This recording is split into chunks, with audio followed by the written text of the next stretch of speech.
အားလုံးမင်္ဂလာပါကျွန်တော်တို့ခိုးအောင်နေကြိုးစားပါဗျာဘူးလောလောဆယ်ကျွန်တော်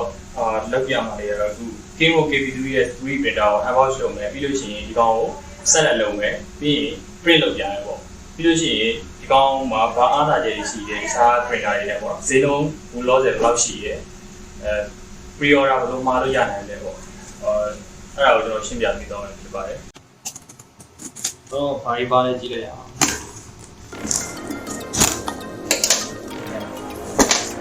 ကောင်က package list ပေါ့နော်။ new ရကောင်းတယ်။ဒီ3မျိုးကျွန်တော်တို့ကဒီ unbox လုပ်ကနေဒီတိုင်းလေးပို့ပြီးမယ်ပြီးလို့ရှိရင်ဆက်လက်လုပ်ခိုင်းမလုပ်ချင်ဘူးဆိုတော့ဆက်လက်လုပ်ပြီး file tune လုပ်ပြီးတာအားလည်းကျွန်တော်ပို့ပြီး။ filament ဆန်းအောင် filament လုပ်လို့စိမ်းအောင်လေးပေါ့။PL လေးပေါ့။ဒီမှာလည်း spare part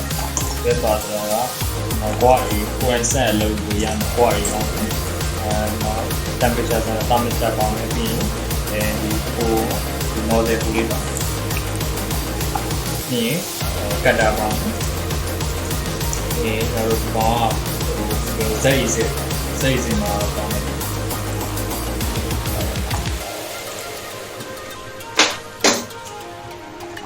ပြီးရင်ကွန်ပျူတာနဲ့ချိန်လို့ရမယ်ဒီ USB B ပေါ့ပါမယ်ဒီ micro SD ကပါမယ် USB stick နဲ့ micro USB stick ပေါ့ကွန်ပျူတာမှာတစ်ခါထိုးလို့ရ adapter ပါမယ်ပြီးရင် SD က block ပါမယ်ဘာလဲရေးတာစီကပြောင်းပါတယ်ဒီမှာ power supply ပါမယ် power supply ကတော့ PM ပေါ့နော်ဘာတော့မှဆက်လို့ရပါတယ် printer နဲ့တော့သူကဆိုပြအောင် printer ထက်ပိုးပြီးတော့ကြီးနေတယ်အဲ့ဒါတော်ကြီးဒီမှာပါရဟာပါဒီကောင်ဆိုလို့ရှိရင်ဒါ KP3S မှာပါရ printer size သေးပေမဲ့ဒီကောင်ကတော်ကြီးဒီကောင် watt က240ပဲပါဒီကောင် watt 360ပါတော်ကြီး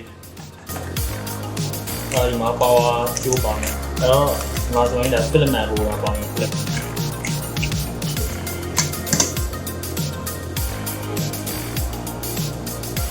ပင်တာတော့ကျွန်တော်လေးခိုင်နေပြောတော့မိုက်တော့6 kg ရတယ်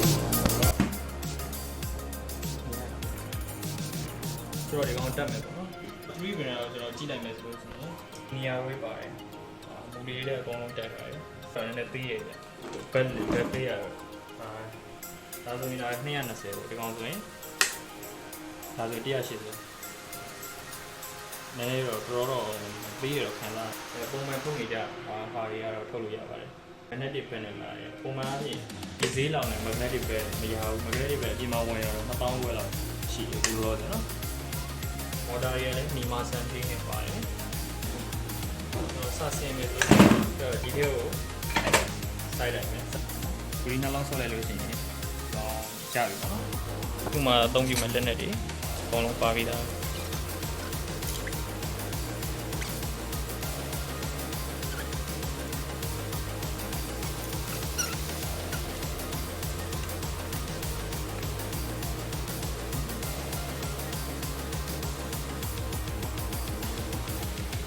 ဒီကနှလုံးမတက်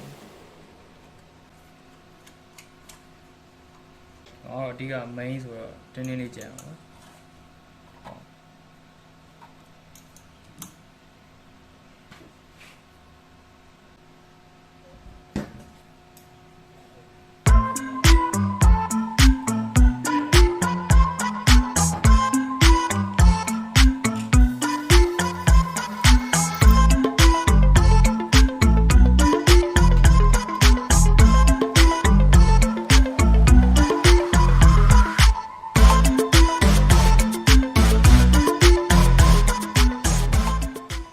ပြီးလို့ရှိရင်ကျွန်တော်တို့က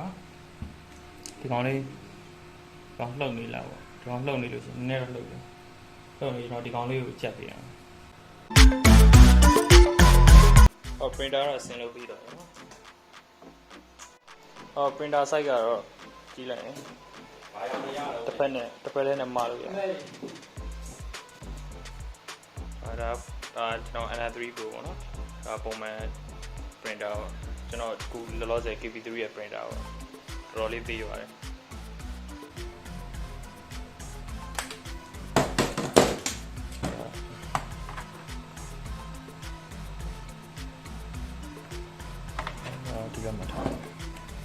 เราဖွင့်လိုက်ပြီ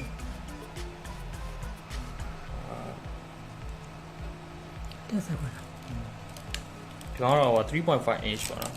3.5 inch ဆိုတော့ iPhone စထွက်တော့ second size လုံးဝသေးသေးလေးလုံးဝတော်တော်သေးဖုန်း screen နဲ့ဆိုလို့ရှိရင်3-4စာလောက်သေးဒီမှာဆိုရင်သူမှာ preheat ရှိမယ်ဒါဘူးစပေးရအောင်နော်ပြီးရင် home မှာဆိုလို့ရှိရင် all home ရှိမယ် h home ရှိမယ်ဒီကောင်းဆိုရင်ပြီးရင် y home ကတော့ဟိုဘက် home ပေါ့နော်ပြီးရင် zip ဖန်ကတော့တာဝူဖန်ပါတယ်ပြလိုက်မယ်preheat ကတော့မှာဆိုရင်ဒါဆိုရင်ဒါအဲ့လောက်ပြီးလုပ်လိုက်မယ်ဘက်ကို60လောက်ပေါ့ပြီးလုပ်ရမယ်ဒါပုံမှန်ပေါ့50ပဲထားနော်ပြီးထားပြီနော်လို့စမလုပ်ခင်ဒီကောင်လေးကသူက back drive ပဲဒါပေမဲ့ဒီကောင်လေးကတော်တော်ယော့တယ်ဟိုနောက်မှပြန်ပြီးတော့တင်ရအောင်ကျွန်တော်တို့ SD ကထည့်ကြည့်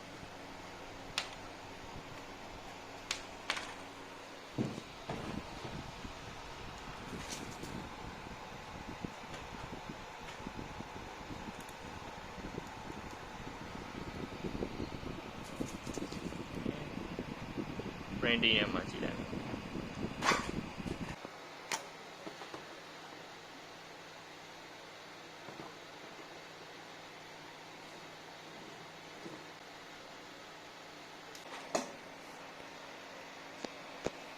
ဒီကောင်လေးကိုဒီလုပ်ပြီးတော့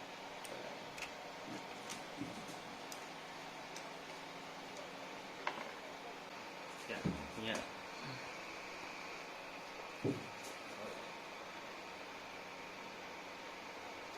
ဒီကောင်ဓာတ်ရိုက်ပါတဲ့အတွက်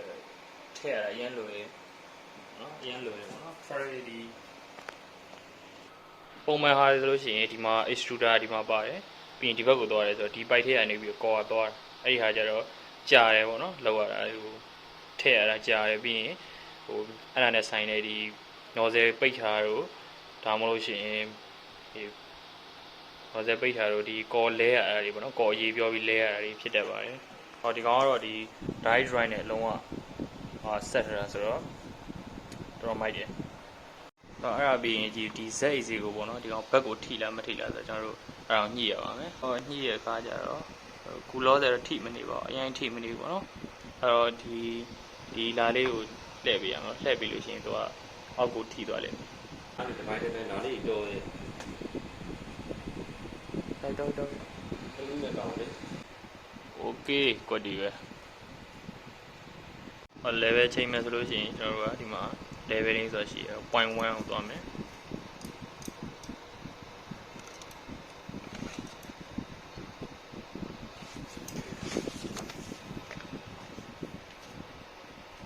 0.1ဆိုအဲ့နောက်မှာချိန်ရပါတော့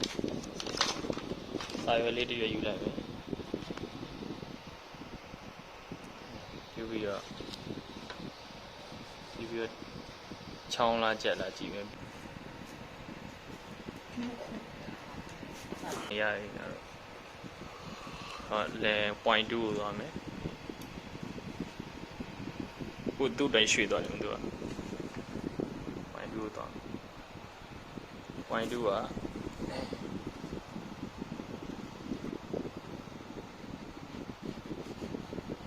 တက်လာအဲ့တော့မင်းကမကြည့်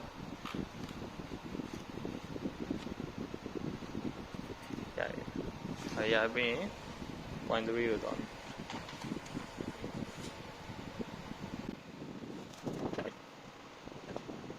ကျွန်တော်စမ်းထုတ်ကြည့်မယ် printing ကိုသွားမယ်သူ့မှာ original ပါတယ်ဒီပါ full skillet အဲ့တော့ print လုပ်နေပါတော့ option မှာအပူချိန်နဲ့ချိန်လို့ရတယ်တော့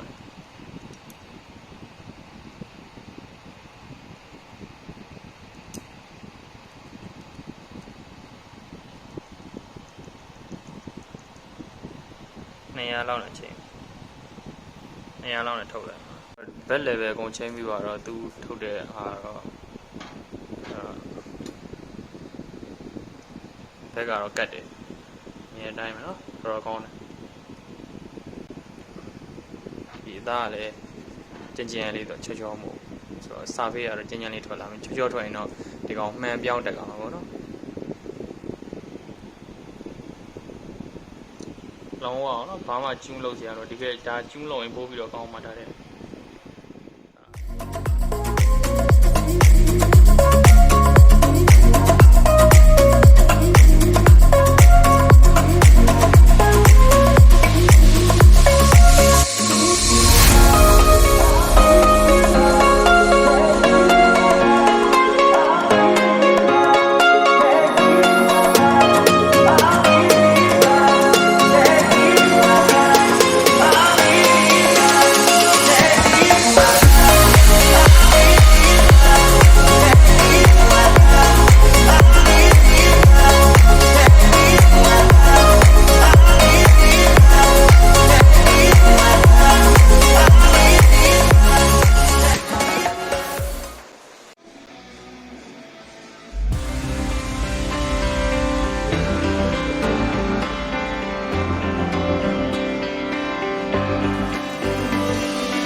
3D printer လေးတွေကဘယ်လိုလဲသိတော့လဲဆိုလို့ရှိရင်ခုမှ 3D printing ကိုစလုပ်မဲ့လူတွေဒါမှမဟုတ်ရှင်အယုတ်လေးတွေကိုအပျော်သဘောမျိုးနဲ့ထုတ်ချင်တဲ့လူတွေအဲ့လိုမျိုးတွေတော့ပို့ပြီးတင့်တော်တယ်ပေါ့နော်ဒီကောင်ရဲ့ပြောရအားသာချက်တွေကတော့ဘာရှိမလဲဆိုလို့ရှိရင်သူ့မှာdry drive ပါမယ် linear array ပါမယ်ပြီးရင် magnetic surface ပါမယ်ပြီးရင် touch screen ပါမယ်ပြီးလို့ရှိရင်တကယ်လို့ upgrade လုပ်ချင်တယ်ဆိုလို့ရှိရင် raspberry pi နေပါရင် wifi ရအောင် auto print နဲ့လုပ်လို့ရတယ်firmware တွေပါလေတင်ရတာပြောရပြီးလို့ရှိရင်ဒီကောင်ကသေးငယ်တယ်ကြိုက်တဲ့နေရာမှာထားလို့ရတယ်သူ power supply နဲ့တက်ဆို power supply ကိုခုံအောင်မှာရေးချထားပြီးတော့ဒီတိုင်းခုံပေါ်မှာပေါ့နော်ကိုယ့်ရဲ့desk မှာဒီ computer desk မှာထားလို့လည်းရတယ်ဒီကောင်အားနည်းချက်ကဘာရှိလဲဆိုတော့သူ့မှာအားနည်းချက်ကတော့ပြောရရင်ဒီ back side လေးနဲ့ပေးရပေါ့နော်ပေးရဆိုရင်ပေးတယ်ပေါ့ပုံမှန်တခြားသူဈေးထဲမှာရှိတခြားပိုင်းနဲ့တော့မဟုတ်ဘူးသူလည်းနည်းနည်းဈေးများတဲ့ဟာတွေနဲ့ရှင်ရင်တော့ back side လေးနည်းနည်းပေးရတယ်ပြီးလို့ရှိရင်ဒီ Z ကဒီ linear ဘယ်လိုပြောမလဲ linear way မဟုတ်ဘူးပေါ့ဒီကောင်ကless least screw ဖြစ်တဲ့အတွက်ကြားလို့ရှိရင် Z way တွေနေဒီမကြီးကြတွေပါဖြစ်နိုင်တယ်ပေါ့နော်အဲ့ဒါပါပဲအဲ့လောက်ပါပဲပေါ့နော်အခုဒီ 3D printer ကိုဝယ်ချင်တယ်ဆိုလို့ရှိရင်အခုကျွန်တော်တို့လောလောဆယ်install 8လုံးလောက်ရှိတယ်အဲ့တော့လိုချင်တယ်ဆိုရင်စိုင်မှာလည်းလာပြီးတော့ကြည့်လို့ရမယ်ကြည့်ပေါ့နော်စိုင်မှာဒီ print quality ဘယ်လောက်ရှိရဲကျွန်တော်တို့စမ်းသပ်ပြီးတော့ကြည့်လို့ရမယ်ကြည့်လို့ရမယ်တကယ်လို့တခြား printer တွေမှာချင်တယ်ဆိုလို့ရှိရင်လည်းကျွန်တော်တို့ pre order အနေနဲ့50% 60% ငွေကိုစင်ရန်ပေးပြီးတော့မှာလို့ရပါတယ်ဒီ 3D printer ဝယ်ပြီးလို့ရှိရင်စက်ပြတ်ထားတော့ဒါမှမဟုတ်အခုချွေးချက်ရှိလို့ရှိရင်ကျွန်တော်တို့lifetime လက်က free ပြုပြင်ပေးတော့နော်ကုန်ကြတဲ့ဒီတခြားစိတ်ပိုင်းတွေကတော့ကိုယ်တိုင်ပေးရမယ်ပေါ့နော်အဲ့မှာစိတ်တိုင်းကြလာပြီးတော့စစ်ပြီးဝယ်ယူပါပြီးလို့ရှိရင်တကယ်လို့နေရဆိုရင်လည်းကျွန်တော်တို့ Ninja Van နဲ့အိမ်ရောက်ငွေချေပို့ပေးတယ်ပြီးလို့ရှိရင် Royal Express ပို့ပေးတယ် MGM B ပို့ပေးတယ်ကားကြီးကလည်းကျွန်တော်တို့တင်းတော့ပေးတယ်ဒါပေမဲ့ခုချိန်တော့တိတ်တော့တင်းမပေးတော့ဘူးအဲ့လိုပြောကားကြီးကတင်းပေးရပါတယ်ဟုတ်ကဲ့အားလုံးကျေးဇူးပါ